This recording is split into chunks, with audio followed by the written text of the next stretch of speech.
This tutorial is important if you currently keep your EDCOIN in other wallets or on exchanges.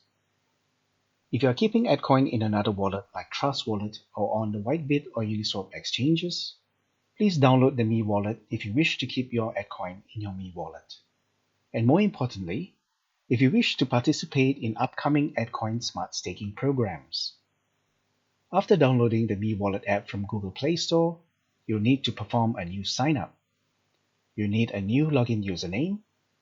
You'll need a new password.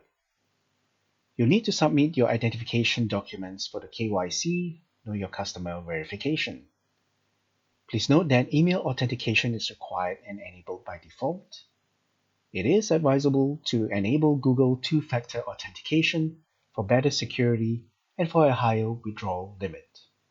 Once your KYC is approved, you can transfer your EDCOIN to your Me Wallet. Please note that EDCOIN Smart Staking windows will open from time to time, and staking through the Me Wallet will be the only way to participate in the staking programs. You may like to transfer all your EDCOIN to your Me Wallet so that you don't miss out on staking opportunities.